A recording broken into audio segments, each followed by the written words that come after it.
Hi, I'm Jason Bowman, one of the founding partners at ArtSpeak Creative, and today I'm talking with Zack Brackett of LifeBrook Church in Houston, Texas. LifeBrook's mission is to reach people where they are, equip them to grow, and together become mature and ministering worshipers of God. And since he became LifeBrook's lead pastor, he has overseen, and I'm going to ask him some questions about this in just a minute, but a lot of change, a new name, a new brand, a new website. Those are some of the external things, but he's been through a lot of difficulty too. I think when I've heard different stories of ministry, some people have one really difficult thing.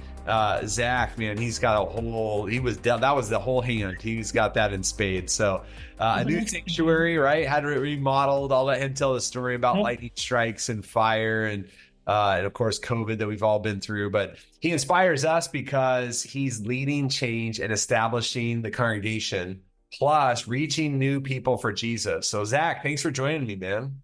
Hey, Jason, thanks for having me, man. I really, I love my church. I love getting to tell our story, and so grateful to have y'all be Well, I think right there is a fantastic place to start, and what a great testimony already. I love my church, and I just for any pastor listening, man, I want everyone to have that story. I love my church. Give us a little bit of history about your church.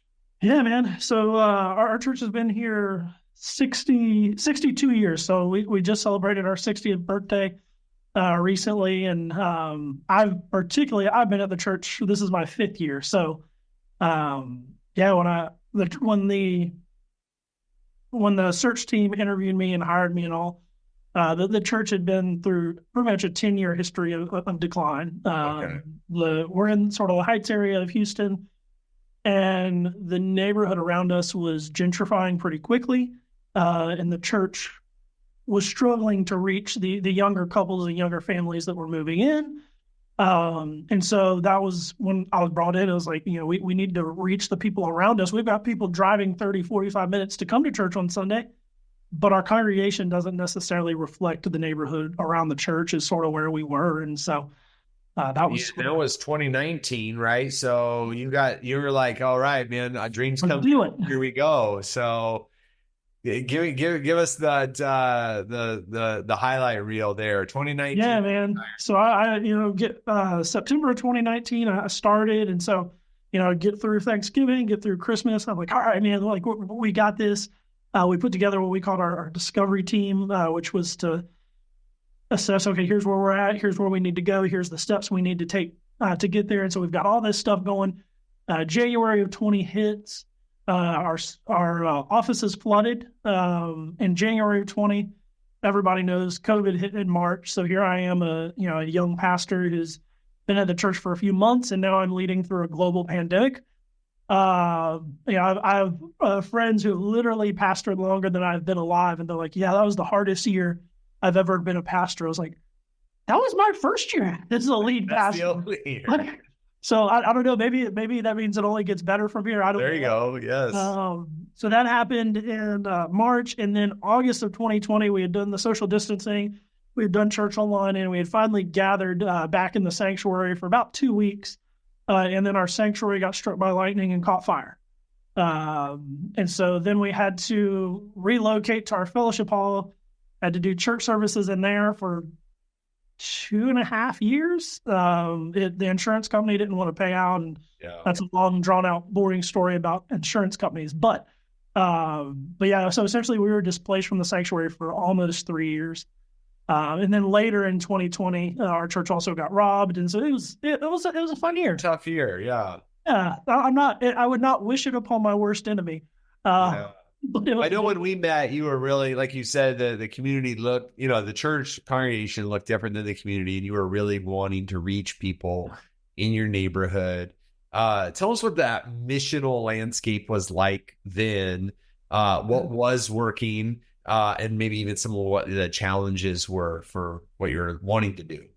Yeah, I mean, I think part of the challenge was just sort of getting a foot in the door with some of the younger families moving in. Part of that was, I mean, I remember when I started here, in my kids' Sunday school class, it was them. I've got, at the time I had 2 kids, now I have 3, but it was just them. And so even now sitting here, they've got friends at church, Yeah. which is new and exciting and a blessing. And so Uh-huh. just sort of getting to know those families. My kids go to school like a mile from our church now. And so just being intentional to get to know people in the community. One of the, like our church has always had a heart for this community, a love for this community.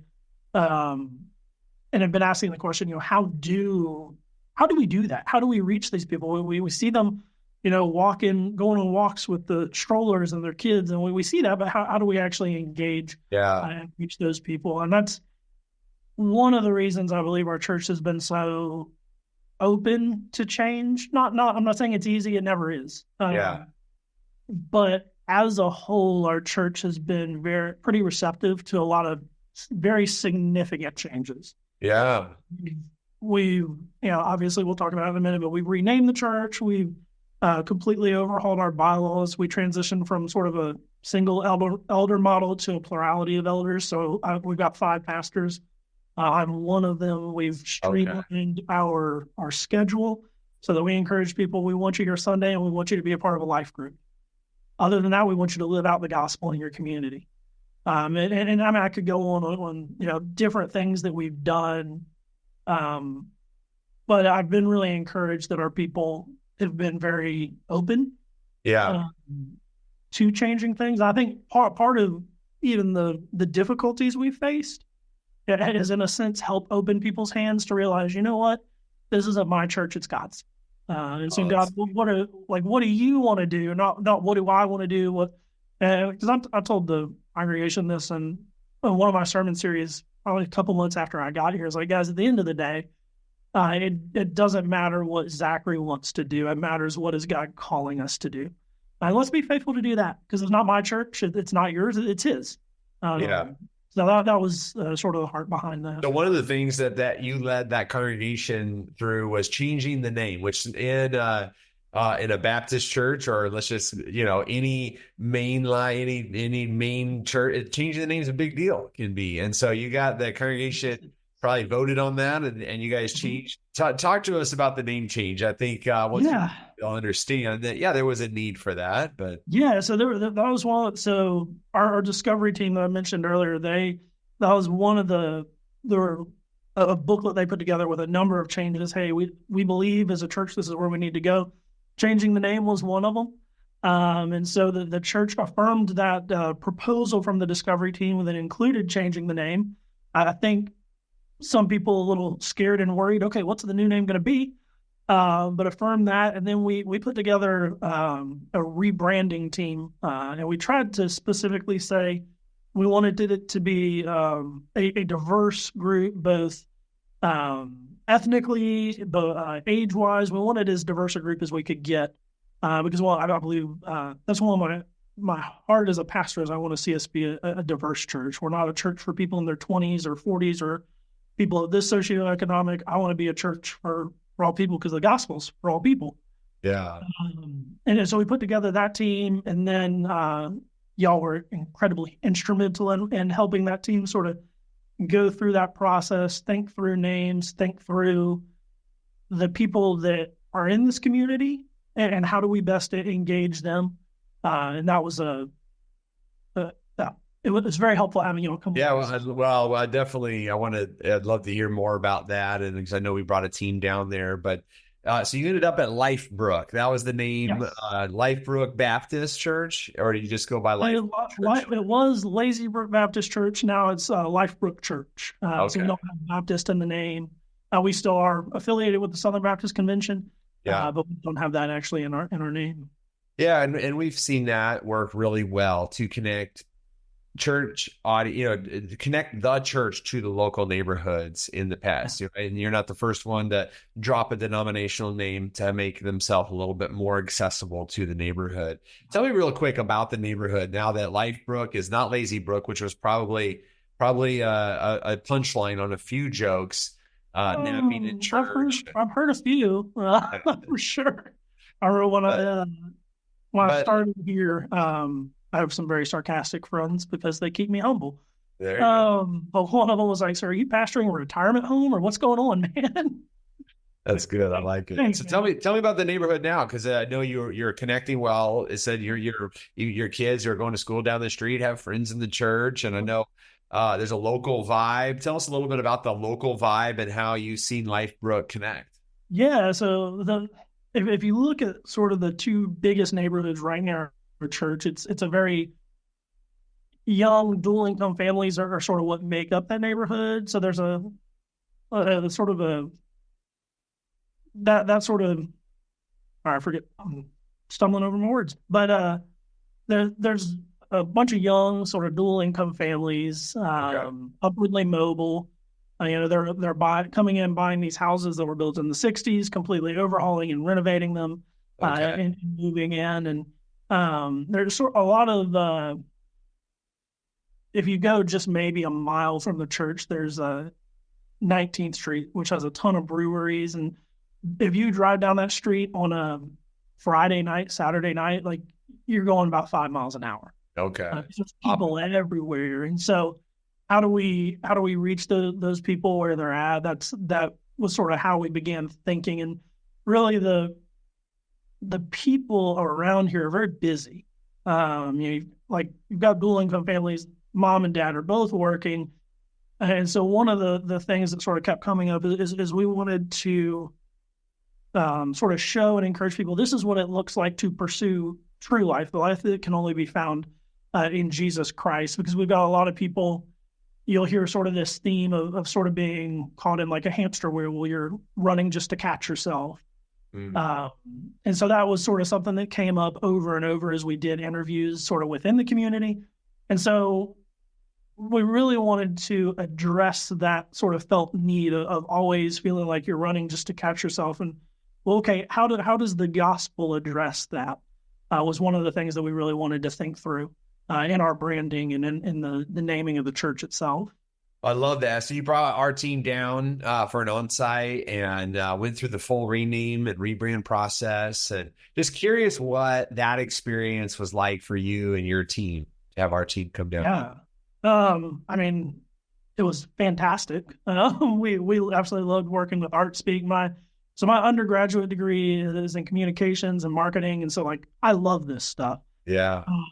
But having y'all as experts in the field come in and sort of help lead that team, so that it was really a shared journey together, was tremendously helpful, and also for the congregation to say, "Hey guys, like we didn't just sit in a room and throw mud at the wall and see what stuck. Like that's not what we did.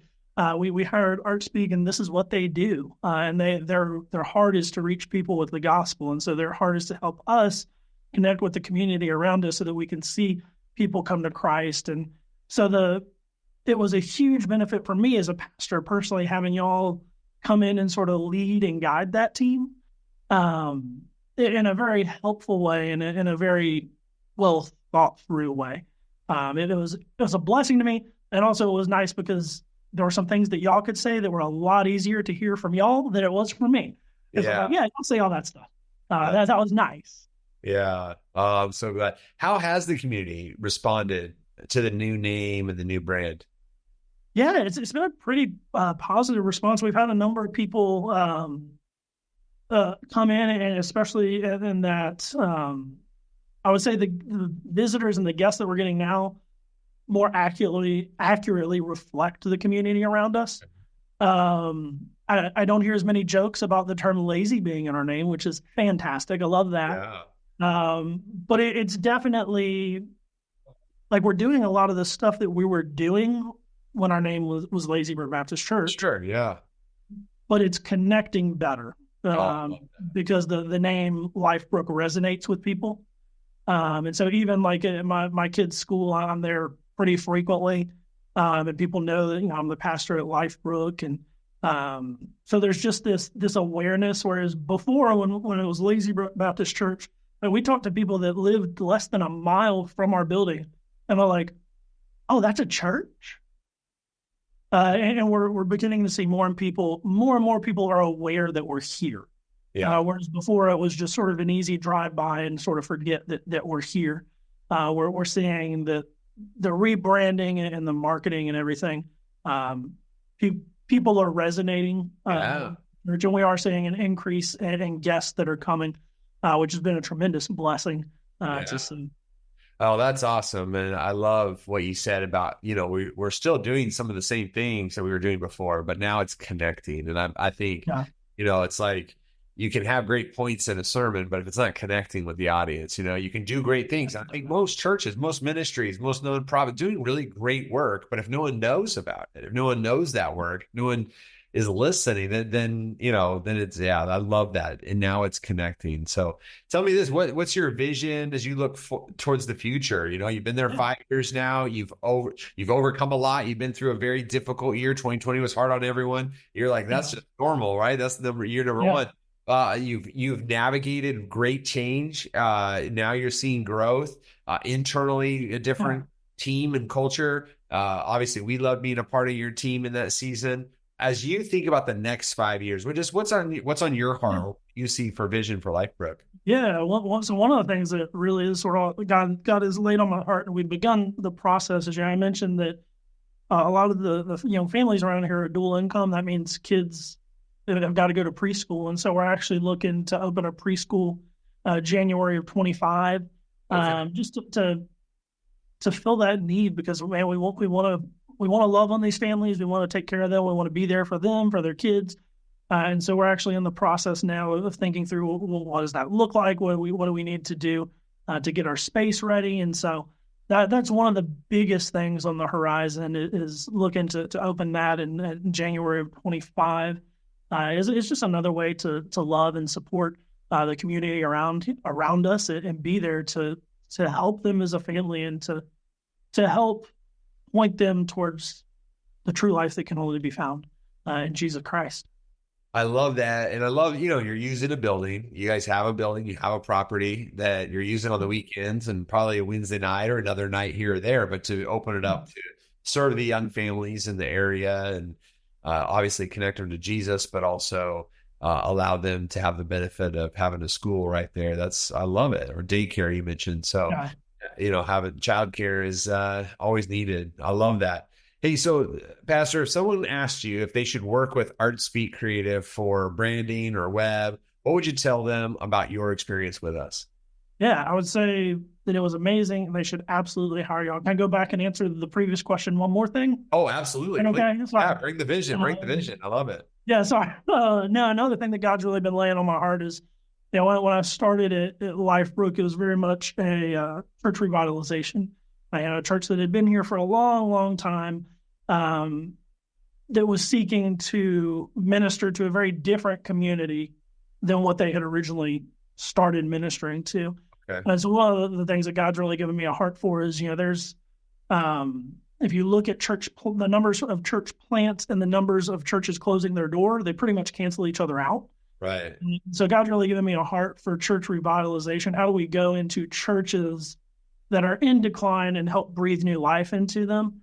And so one of the things that we're looking for towards the future is how do we do some kind of residency where individuals can come in and then go back out to help revitalize churches that are in decline, or how do we come alongside other churches that are, maybe where LifeBrook was, 5 or more years ago, come alongside them and encourage them.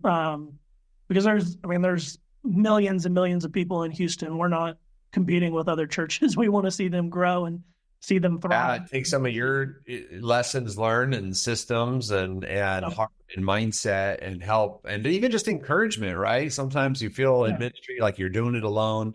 I think, so this would lead right into the other question I asked, because I love what you're saying, because honestly, my mind immediately said, man, how can we partner for that? Because I know from our conversations, both when you first was getting started till today, and even our conversation right now, man, the part that we got to play in that and seeing that it gets to bear fruit with you and your ministry, I'm like, man, how can we help more churches reach more people in Houston? What if one of those churches said, hey, should I use ArtSpeak? What would you say?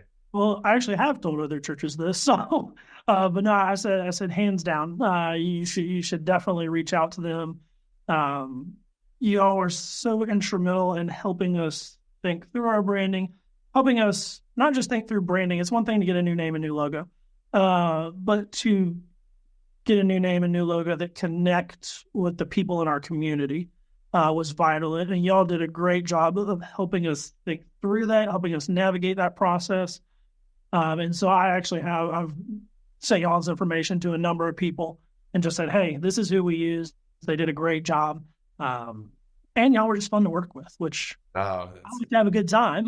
Well, we're having fun. We love partnering with like-minded people. Obviously, I think that's, why it's fun and that are doing great things, that are changing lives. And that's what you're doing.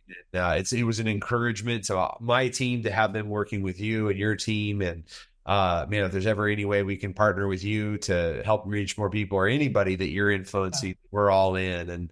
And so if you could just to that, let's just say there's a pastor. I'm kind of thinking of myself in the past, having planted a church and pastored and been on staff at revitalizations and even large regional multi-site churches.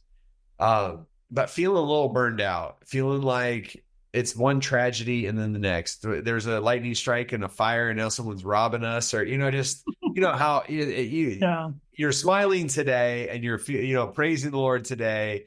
What would you say as we wrap up? What if you had a word of encouragement to somebody feeling a little bit discouraged, a little bit behind the ball, trying to figure out what's next, just ministry in general? What should I, obviously I'd make myself available for them to reach out. I don't want to speak for you. What word of encouragement would you give them? Yeah. I mean, I would obviously make myself available to chat to, because man, I've been there. Like I'm smiling now, we're laughing, but there had been over the past 5 years, there have been plenty of tearful nights on my knees. Being out of the sanctuary for 3 years, navigating the insurance company that didn't want to pay to fix our sanctuary, going through COVID, just some of the hurdles internally with church life and navigating change. Man, there have been some really difficult seasons. And I guess the two things I would say is, one, don't give up. I think some people give up way too soon. You're on the cusp of God doing some amazing things, and you give up, and you don't get to see the fruit of what God has done, because during those hard seasons, God is molding and shaping you, but He's also molding and shaping your people for what He's called you to do. And so those hard seasons, man, there's fruit that's going to bear. But if you jump off the roller coaster midway, it's not going to go well.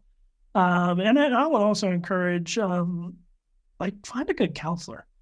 I've benefited tremendously from just having a good counselor that I can talk through difficult things with, who I can go and say, man, here's the hardships that we're facing, and just pour my heart out to. For some reason, I don't know why, like as pastors, sometimes I think we feel like we have to have all the answers, and that I can't have any problems, or even though I've been through all these hardships, I need to have it all together. I think the strongest thing you can do is sometimes to admit you don't. To go to a counselor and say, man, and the reason you do that is because you want to be in it for the long haul. One of the things that prompted me to start going to counseling is because I want to be here for another 20 or 30 years. But at the pace that I was currently going, there was no way. And so being able to sit down and have those conversations, building in a rhythm of Sabbath. We as pastors, we preach on the Sabbath, but I know a lot of pastors who honestly don't take a Sabbath for themselves. Yeah. And then they wonder, why am I burnt out? Well, you've been burning the candle at both ends for years, and you're not in a place where you're enjoying God and enjoying your walk with Him, and you expect to be able to pour into your people. Well, no, you need to be able to lead out of the overflow. And so that's one thing that has really helped me is developing those, developing that routine of Sabbath and enjoying time with God. So those are the things I would say. Is one, man, don't give up. Don't give up too soon. Don't give up. And find a good counselor. Yeah. Yeah, don't give up, but get some help. And I'm a huge fan of professional counseling, so I'm thrilled to hear you say that. I wouldn't be here if it wasn't for the counselors and ministry coaches and friends and just words of encouragement like that, Pastor. So thank you so much, and I just pray God's biggest and best for you as you move forward, and whether that's numerical growth, sure, but also just the heart of boundaries and self-care and enjoy. I love that, just enjoying your relationship with God. Like, I love, because isn't that how it should be? I love how you said that. And then ministry and all that we do there has just been an overflow out of that. So more of that for you, and really I pray for everybody also watching, man, that they would have that too. And so thank you so much. And man, we're so thrilled to be partnered up with LifeBrook Church in Houston. If you're looking for a great church, or you're just looking for a new friend, hey, sounds good. Feel free to call or email. Yeah, absolutely. Same here. If anybody else wants to have a similar story and reach some more people, obviously everyone at ArtSpeak is ready to connect today. We look forward to talking to you some more in the near future. Zach, thank you. Thank you so much, Jason. Enjoyed it, man, and appreciate everything y'all have done for us, man.